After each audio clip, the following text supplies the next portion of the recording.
New Zealand as a country, I think, have been incredibly supportive of our LGBT community. Obviously, starting with our homosexual law reform legislation, and we were able to achieve homosexual law reform in 1986. And I guess we always have to view these developments, these evolutions within the context of our colonial history. And so we followed the UK, who decriminalised in 1967.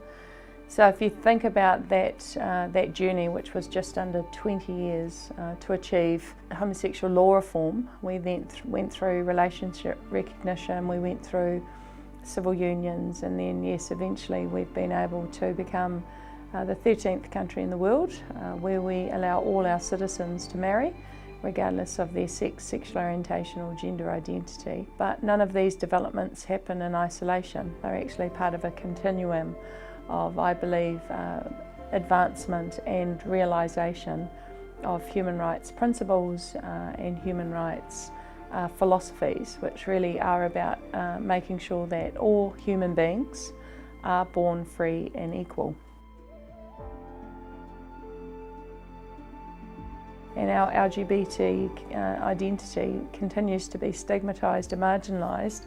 And if I was to be really, really specific, it's the trans community whose rights, needs, aspirations are at the forefront of a lot of the work that we're currently doing.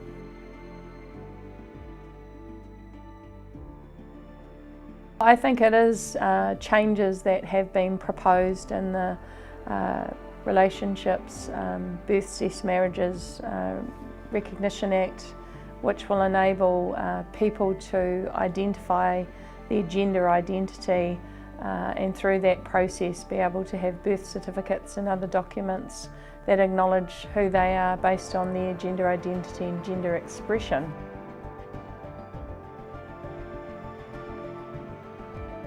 I think my vision really is about people understanding the concepts of sex, sexual orientation and gender identity, and they're not the same. They're different concepts along a continuum of how human beings express themselves. We express our gender, we express our gender identity, and we express our sexual orientation, and they are all discrete elements that make us who we are. But in addition to that, I believe in New Zealand we should be aware that our tangata whenua, our Indigenous peoples, have never had issues about our LGBT community.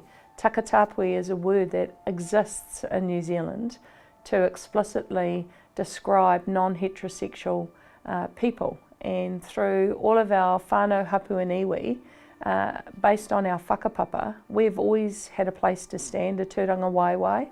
Takatapui were integrated into our whānau hapu and iwi. We had a place, we were valued, and so as we celebrate the 70th anniversary, I'm hoping what we will all focus on is that principle that people have the right to exist as they are, that there is nothing wrong with us based on our gender, based on our sexual orientation, based on our marital status, based on our religion, based on our ethnicity, that actually we are perfect and that it's actually society's prejudice and discrimination that tries to say some of us are more perfect than others.